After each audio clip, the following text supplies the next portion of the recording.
Main text of Zhang Ailing's Half-Life Chapter 10.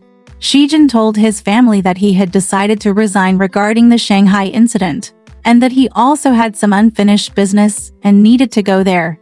He returned to Shanghai and stayed overnight at Shu Hui's house. The next morning he went to the factory to see the director and handed in a formal letter of resignation. He then went to the place where he worked to explain the matter clearly. When he was getting off work at noon, he went upstairs to find Manzin. He resigned this time without any discussion with her beforehand, because he told her that she would definitely oppose it. So after much deliberation, he decided to do it first and then make an announcement later. As soon as he walked into the office, he saw Manzin's old light gray sheepskin coat draped on the back of the chair. She was lying on the table copying some documents. The desk where Shu Hui used to sit is now occupied by another clerk. This man also imitated the American style of their manager, putting one foot high on the desk and leisurely displaying his floral striped socks and leather shoes. The soles have never been slapped. He greeted Zhen and still read his newspaper with his feet crossed. Manzin turned around and said with a smile, "Hey, when did you come back?" Zhen walked up to her writing desk, struck up a conversation and bent down to see what she was writing there. As if it was a secret, she covered both sides with other paper, leaving only the 2 lines in the middle. She simply ignored his attention, but he could already tell that it was a letter addressed to him. He smiled, and it was inconvenient to watch in front of others. He stood holding onto the table. He said, "Let's go out to eat together." Manzin looked at the clock and said, "Okay, let's go." She stood up and put on her coat. Before leaving, Zhen said, "Where's your letter? I took it out and mailed it, right?" He picked up the letter, folded it, and put it in his coat pocket. Manzin smiled and said nothing. She walked outside and said, "Give it back to me. You are already here. Why should you write a letter?" Zhen ignored her and took out the letter and read it while walking. As he watched, a smile appeared on his face. When Manzin saw it, he couldn't help but move closer to see what he saw. As soon as she saw it, she blushed and snatched the letter away, saying, "Read it later, take it back to read." Zhen smiled and said, "Okay, don't read it. You return it to me, and I'll put it away." Manzin asked him about his father's illness. Zhen briefly talked about it, and then he slowly told her about his resignation, starting from the beginning. He told her that when he returned to Nanjing this time, he was so anxious that he didn't sleep all night on the train, thinking that if his father's illness worsened, his mother, sister-in-law and nephew would immediately become his burden, which was not a light burden. Fortunately, there is such an opportunity. My father needs him very much now, and he will take care of everything. Taking advantage of this, he can take the economic power from the concubine's hands, and the future life of the mother and the widowed sister-in-law will be guaranteed. For this reason, it is impossible for him not to resign. Of course, this is just a temporary expedient, and we will still have to do things in the future. He had prepared some words long ago and said them tactfully, but he still could not express his true difficulties. For example, his mother was so happy recently, like a poor child who picked up a tattered knick-knack and took it as a treasure, and her miserable happiness was caused by him. Now that he had given it to her, he really couldn't bear to take it back from her. There was another reason, but for this reason, not only was he unable to tell Manzin, he was unwilling to admit it to himself their marriage. The fact is that as long as he inherits his father's family business, everything will be easy. After getting married, supporting his father-in-law's family is nothing. On the contrary, if he fails to seize this opportunity, his mother, sister-in-law, and nephew will inevitably have to rely on him to support him in the future.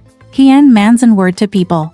He had his family burden, and she had hers, and she didn't want to burden him with it. There was no need to talk about marriage, which was simply far away. He felt that he had waited long enough, and she could not understand the annoyance in his heart.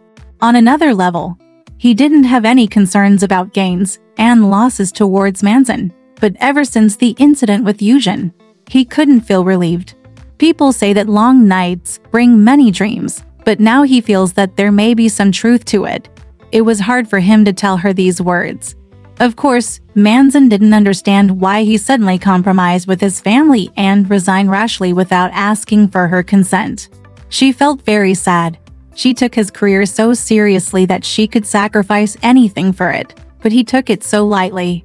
She originally wanted to tell him this truth, but seeing how ashamed he looked, she couldn't bear to condemn him anymore, so she kept smiling and just asked, "Did you tell me?" "Shu Hui," Zhen said with a smile. "I told him," Manzin said with a smile. "What did he say?" Zhen said with a smile. "He said it was a pity." Manzin said with a smile. "He said the same." Zhen looked at her and smiled. "I know you must be very unhappy." Manzin smiled and said, "What about you? You are very happy, aren't you? You have gone to live in Nanjing, and we will not be together anymore. We have met. You don't care anyway." Zhen saw that she was just showing affection for her children and did not scold him for abandoning herself. He suddenly felt relieved and said with a smile, "I will come to Shanghai once a week in the future." Okay. This is just a temporary thing. This is what I have to do for the time being. Don't I want to see you?" He was delayed in Shanghai for 2 or 3 days. They met every day these days. On the surface everything was the same as before, but as soon as he left her, he came back to his senses and felt something was wrong. So as soon as he returned to Nanjing, he immediately wrote a letter. The letter said, "I really want to see you again, but I have just been here, and I really can't find an excuse to come to Shanghai again in the past few days. How about this? You and Shu Hui come to Nanjing to spend a weekend together. You haven't been to Nanjing yet. My parents and sister-in-law, I often tell you about them. You must also feel that they are very familiar people. I think you will not feel at ease living here. You must come, Shu Hui. I will write to him separately." Shu Hui was very hesitant when he received his letter. He really didn't want to go to Nanjing again. He called Manzin and said, "If you want to go there, you should wait until spring. It's too cold now, and I've already been there last time. If you haven't been there, you might as well go and have a look." Manzin smiled and said, "If you don't go, I won't go either. It seems a bit abrupt for me to go alone." Shu Hui had also noticed that Zhen invited them to go this time in order to get his parents and meet Manzin. If this was the case, Shu Hui thought that it was his duty to accompany her. At the end of this week, Shu Hui and Manzin came to Nanjing together, and Zhen went to pick them up at the station. He first saw Shu Hui, Manzin with her head wrapped in a light green woolen scarf. He almost didn't recognize her, with such a prick on her head. Her chin looked much sharper. He couldn't tell whether it looked better or not, but he still liked her normal look and didn't like any slight changes. Zhen called a carriage, and Shu Hui said with a smile, "It's such a cold day. You want us to take a ride in the carriage?" Manzin said with a smile, "Nanjing is really cold." Zhen said, "It's much colder than Shanghai. I also forgot to tell you. Put on more clothes." Manzin said with a smile, "It's no use telling me. I don't necessarily have to make a pair of big cotton trousers just to go to Nanjing." Zhen said, "I'll ask my sister-in-law to borrow a pair of cotton trousers later." Shu Hui smiled and said, "It would be strange if she would wear them." Manzin said with a smile, "How has your father been these past 2 days? Is he feeling better?" Zhen said, "Much better." Manzin looked at his face and smiled. "Then why do you seem so worried?" Shu Hui said with a smile. "He looked like this when I came last year, as if he was worried." "Great. Now he has this look again, as if he is afraid that you will come to their house to spit or grab food while eating, and lose his people." Zhen smiled and said, "What are you talking about?" Manzin also laughed. He smiled, chatted and tightened her bun, and said, "The wind is really strong. Luckily I tied up my hair. Otherwise my hair would have blown like a shaggy ghost." However, after a while, she put on the green hair again. He untied his buns and said with a smile, "I don't see anyone with their hair tied on the street. Maybe it's not popular here, and I'm not happy with it. It looks weird, like a red-headed Asan." Shu Hui said with a smile, "The red-headed Asan? Blowfly?" Zhen chuckled and said, "It's better to tie it up, protect your ears, and keep it warm." Manzin said, "It doesn't matter whether it's warm or not. It blows your hair out of shape." She took out a comb, looked at it with a small pink mirror, and then combed it neatly, then blew it into a mess. In the end, she still tied the scarf on her head, ready to take it off when the time came. When Zhen got to know her, he went out and in together with her. No matter where he went, he never saw her as stage frightened as she is today. He couldn't help but smile. This is what he told his family, saying that he invited Shu Hui and Miss Gu to play for 2 days. Miss Gu was a friend of Shu Hui and a colleague of him. He didn't mean to hide it. He has always felt that his family is always very harsh on foreign girlfriends, and he always feels that they are not worthy of their own. He didn't want them to look at Manzin in a special way, but hoped they could meet under more natural circumstances. As for Manzin, he was very sure that they would unanimously agree with him after meeting him. When the carriage arrived at the door of the leather goods store, Zhen helped Manzin hold the box, and the 3 of them walked in together. There were 2 customers selecting things in the store, and leather belts were hung from the window upstairs. He put down the rope and hung down such a small roll of things, with the reverse side facing outward, slightly revealing some fur. The big red silk lining was like a swaddling clothes, with a furry little beast sleeping inside. Behind the stained glass window upstairs, probably either his mother or his sister-in-law was presiding over everything there. It was his mother. She must have seen them. She immediately shouted, "Mother Chen, the guests are here." The voice was so shrill that it was as if there was a big parrot upstairs. Zhen frowned unconsciously. There is always a special smell in the fur shop, the smell of fur and camphor. Everything seems to have been taken out of the box and wrapped in silver paper with care. When Zhen was a child, he always felt that the shop downstairs was a gloomy and gorgeous palace. Now he sees everything as ordinary, except for some intimacy. He often imagined what it was like when Manzin first came here. Now she's really here. Shu Hui was familiar with the world. When he went up the stairs, he saw 2 monkey skins hanging on the wall. He pointed at them and told Manzin, "This is called a golden monkey. It comes from Mount Mi." Manzin said with a smile, "Oh, isn't it? Is there a golden light on this yellow fur?" Zhen said, "It is said that there are 3 golden lines on the forehead, so it is called the golden monkey." It was dark on the stairs. Manzin came closer to take a look, but he couldn't tell why. Zhen said, "When I was a kid, I always felt mysterious and a little scared when I walked here." The eldest mistress came up to the stairs and nodded to Shu Hui. Shu Hui then introduced, "This is the eldest sister-in-law. This is Miss Gu." The eldest mistress smiled and said, "Please sit inside." Said to be Shu Hui's girlfriend, but she was a female guest he specially invited from Shanghai. How could the family not pay attention to her? The eldest mistress thought, "Zhen is always so conceited and looks down on local girls. I don't think their Shanghai girl is very fashionable." Shu Hui asked, "Where is Xiao Jian?" The eldest mistress said, "He is a little uncomfortable again. He is lying down." The cause of Xiao Jian's illness this time.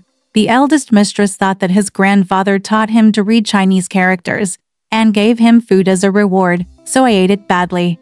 Every time Xiao Jian fell ill, the eldest mistress would blame this person or that person. This time, even her mother-in-law was blamed. Mrs. Shen has been working hard every day to get a lot of food for Zhao Tong and Zhen. Why aren't the children greedy? Mrs. Shen has been living in such a cheerful and happy way recently. As a sad person like the eldest young lady, she naturally feels a little displeased when she is watching from the side. Xiao Jian has been sick again in the past 2 days. There are 2 sick people at home, one old and young. They even invite some boyfriends and girlfriends from Shanghai to live here. Zhen is just ignorant, and even his mother is making fun of him. Mrs. Shen came out, and Zhen introduced Manzin again. Mrs. Shen was very polite to her and very affectionate to Shu Hui. The eldest mistress only walked around the room for a while and then walked away. A table of food was already placed on the table. Shu Hui smiled and said, "We already ate on the train." Zhen said, "Then I was full. I haven't eaten yet because I'm waiting for you." Shen said. The wife said, "Eat quickly." "Miss Gu, the young master of the Zhu family, you should also eat some more and stay with him." They sat down to eat, and Mrs. Shen directed the servants to send their luggage to each of their rooms. As Manzin sat there, she suddenly felt a dog's tail waving, brushing against her legs. She looked under the table, and Zhen smiled and said, "It comes as soon as we eat. Xiaojian is used to it. He always feeds it food." Shu Hui asked, "Is this dog a gift from Miss Shi? Which one is yours?" Zhen said, "Hey, how did you know?" Shu Hui said with a smile. "Didn't I hear her say when I came here last time that her dog had given birth to a litter of puppies and she wanted to give one away only for Xiaojian?" As he said that, he went to pet the dog. He was silent for a while and then asked with a smile, "Is she married?" Zhen said, "Not yet, probably soon." "Well, I haven't seen Yu Peng recently." Manzin said, "Oh, I know. It's the Mr. Fang who came back to Shanghai last time." Zhen smiled and said, "By the way, do you remember? Let's eat together when he was there. He didn't say he was getting engaged, it was Miss Shi. They were cousins." After dinner, Manzin said, "Let's go see the old man." Zhen accompanied them to Xiao Tong's room. They had just eaten at this time, but Xiao Tong had just eaten snacks. He leaned on the bed and then after saying, "Please, sit down, please sit down," I burped twice deeply. Zhen thought to himself, "Why don't I hear my father hiccup normally? But today, maybe he hiccups often. And I didn't pay attention."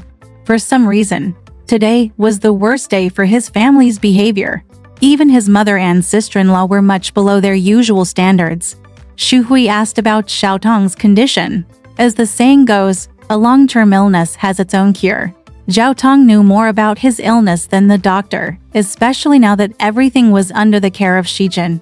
He could feel at ease as an old man, so he bought a copy of Compendium of Materia Medica. After studying it, when any maids at home were sick, he wrote to prescriptions for them. To this day he did not eat dead people, which further enhanced his self-confidence. Although he himself uses Western medicine, he believes that Chinese medicine is more effective for some diseases. He had no one to talk to at home, and Zhen was simply mute. On the other hand, although I met Shu Hui for the first time today, I had a good conversation with him.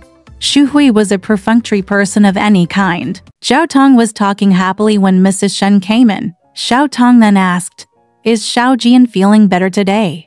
Mrs. Shen said, "There is still a bit of fever." Xiao Tong said, "I don't think he feels right after taking Dr. Wang's medicine. Ask them to bring him over to show me. Look, I'll give him a prescription." Mrs. Shen said with a smile, "Hey, old man, just take a rest and don't take up this matter. Our young mistress is timid. Besides, she is a famous doctor, so she doesn't have to pay for it. I'm treating one of my own." Xiao Tong was speechless just now. He said to Manzin, because she was a woman, except for nodding her head when they met. He never looked at her. At this time, he suddenly asked, "Has Miss Gu ever been to Nanjing before?" Manzin smiled and said, "No." Xiao Tong said, "I feel like I've seen him somewhere before, but I can't remember it anymore." After hearing this, Manjian looked at his face carefully and said with a smile, "I didn't know it for a while. I can't remember. Did we meet in Shanghai? Do you often go to Shanghai?" Xiao Tong pondered for a while and said, "I haven't been to Shanghai for many years. The last time he went there, he caused a scene, quite a storm. It was my concubine who personally found Shanghai and escorted him back. Every time he went there, he stayed at his brother-in-law's house. Although he and his wife were not on good terms, the two of them were very speculative. When he came to Shanghai, his uncle often went out for a walk with him. To him, he thought it was just an act, but to his concubine, it turned out to be a conspiracy. He specifically asked his uncle to take him out to play and marry a dancer so that he could suppress his concubine. There was no way to explain this matter. At that time, his wife was also very wronged by this matter, and she and her brother also got angry. Xiao Tong suddenly blurted out, "Oh, I remembered it.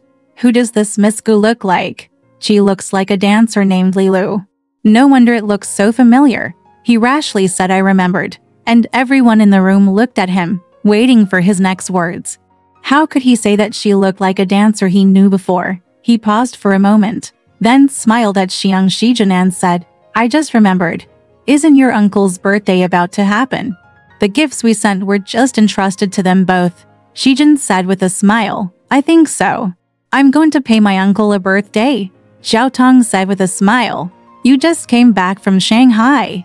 And you want to go again? But Mrs. Shen said, it's okay for you to go. It's my uncle's birthday this year. Shu Hui intentionally or unintentionally. He glanced at Manzin and said with a smile, Shijin has become an important person now, running from Shanghai to Nanjing.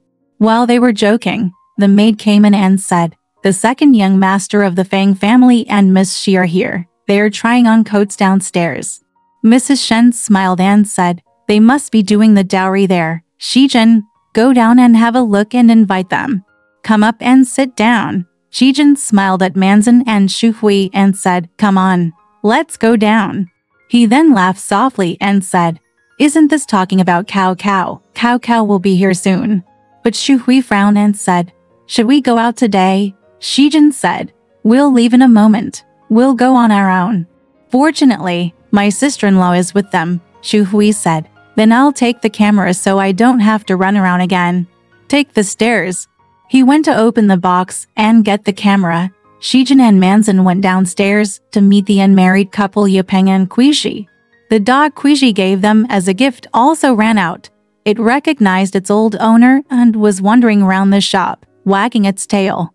As soon as Yipeng saw Manzin, he called out with a smile, Miss Gu, when did you come to Nanjing? Cuizhi couldn't help but give Manzin a sharp look and said, hey, you guys know each other before, Yipeng said with a smile.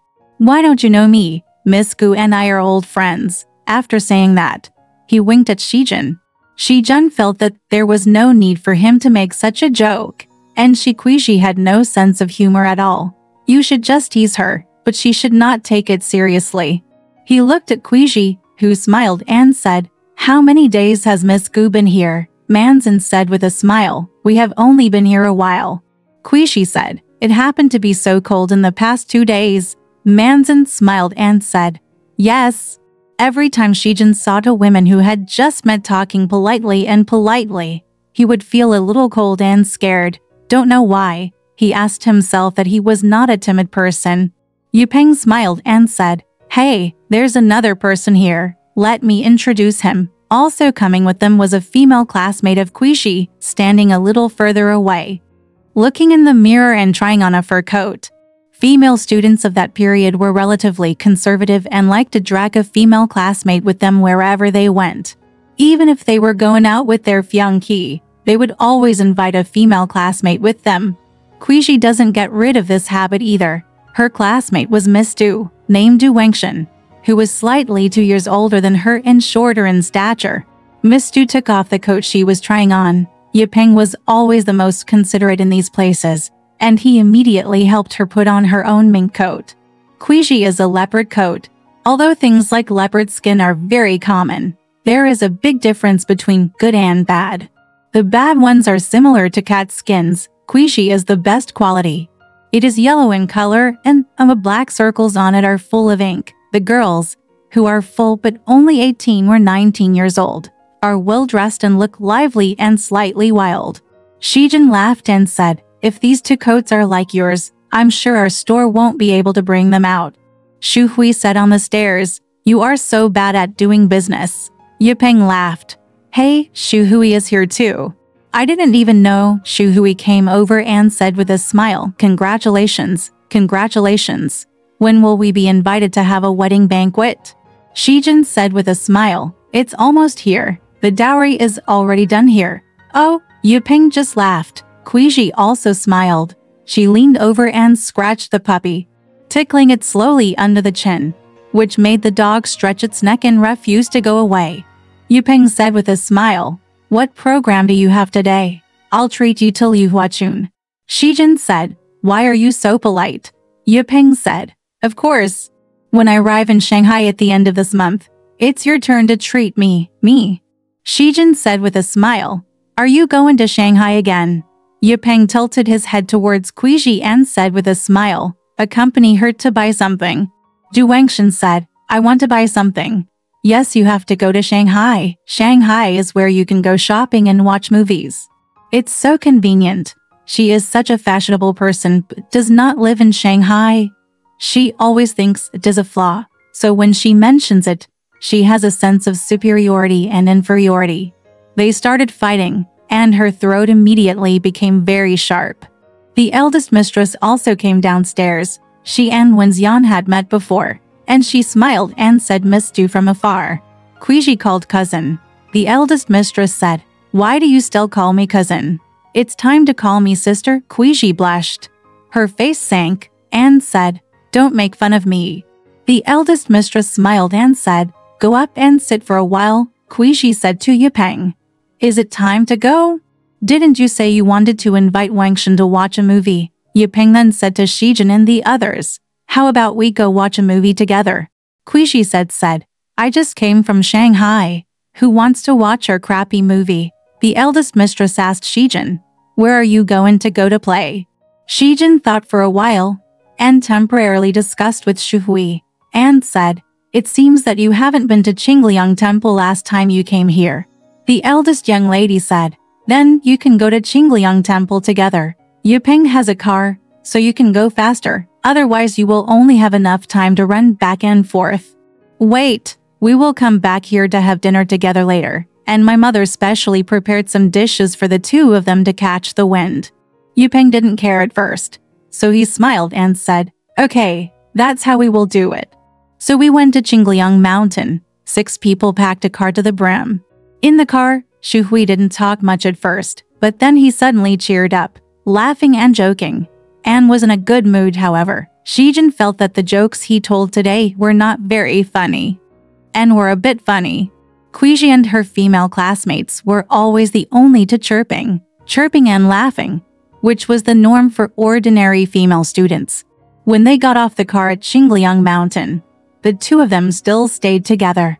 Wangshan followed Cuizhi and put her hands under Cuizhi's leather collar to keep warm. The two of them only talked to themselves and completely left Manzin behind.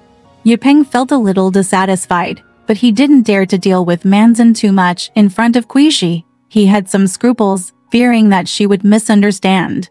When Shijin saw that Manzin was alone, he had no choice but to accompany her, and they walked up the hillside side by side. There are endless broken stone steps. There were soldiers stationed somewhere, and there was a faint sound of trumpets blowing along the wind. Hearing the horns of the military camp in the pale afternoon sunshine, I felt particularly desolate. The temples in Zhengnan all have this kind of miserable red walls. Walking in, there are people living in several side halls. A ragged old woman is sitting on a broken futon peeling garlic.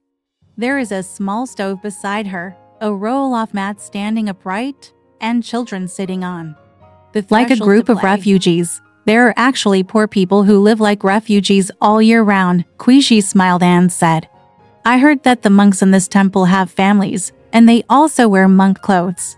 Shu Hui became curious and said with a smile, "Oh, let's go and have a look." Cuizhi smiled and said, "Really? Let's go take a look."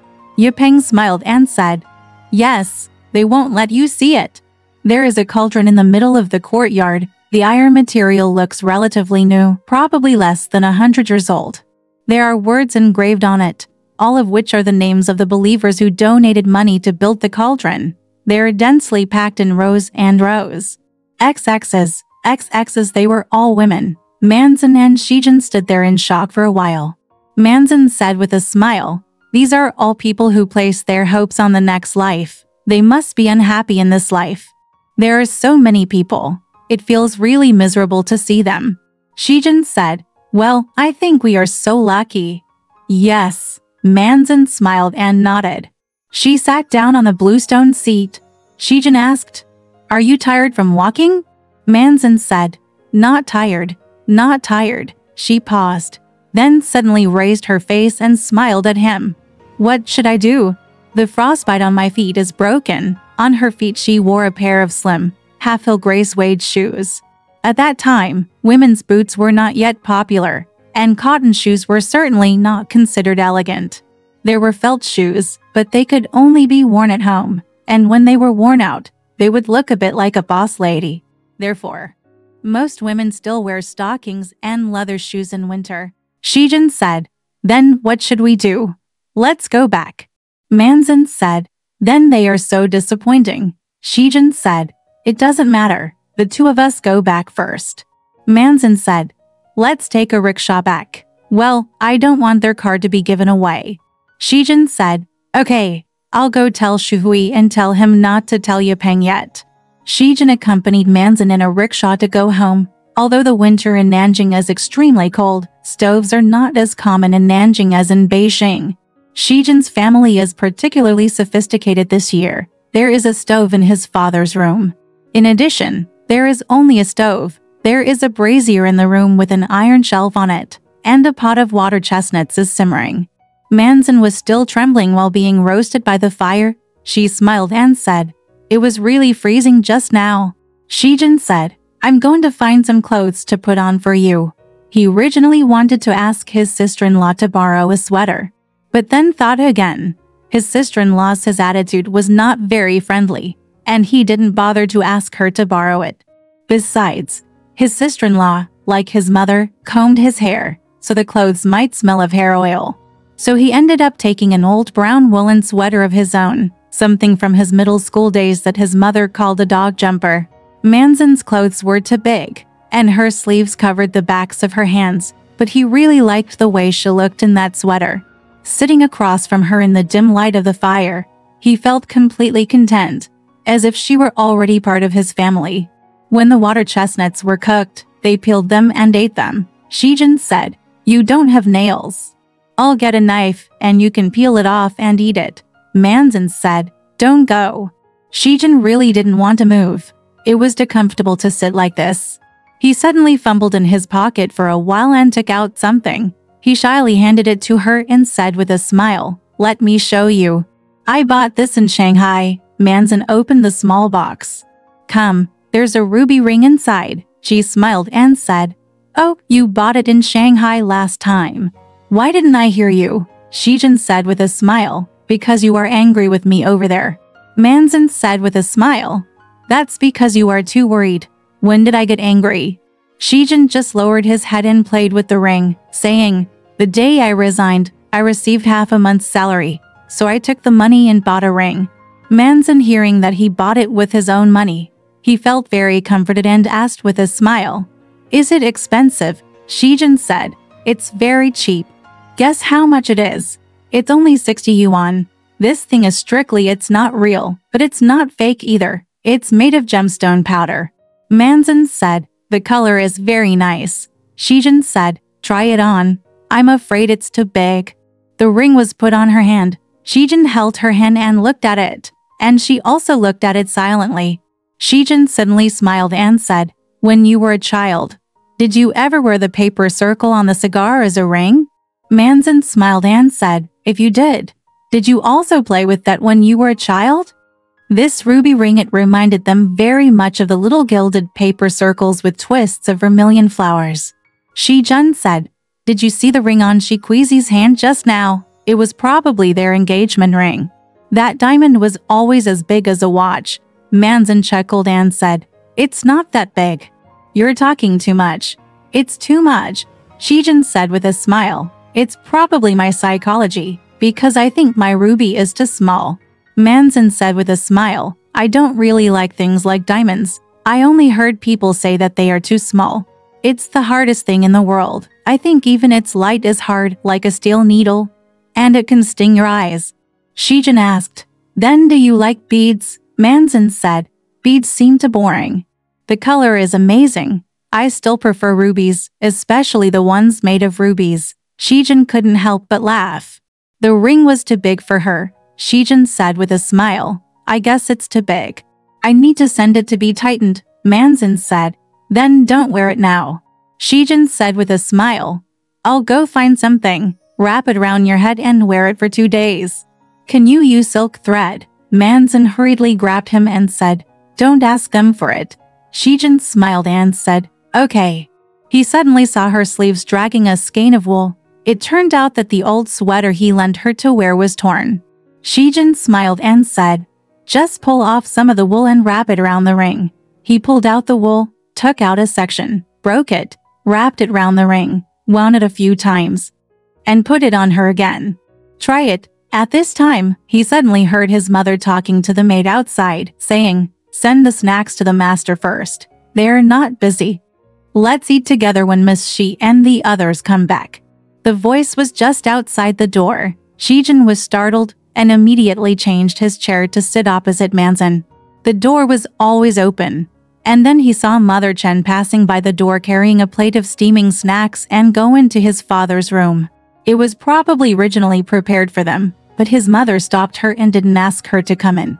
Mother must have known something. Fortunately, he was going to announce it to her in a few days, so it wouldn't matter if he knew it earlier. Alright, this part of the story ends here. Want to know what happened next? Let's listen to the breakdown next time.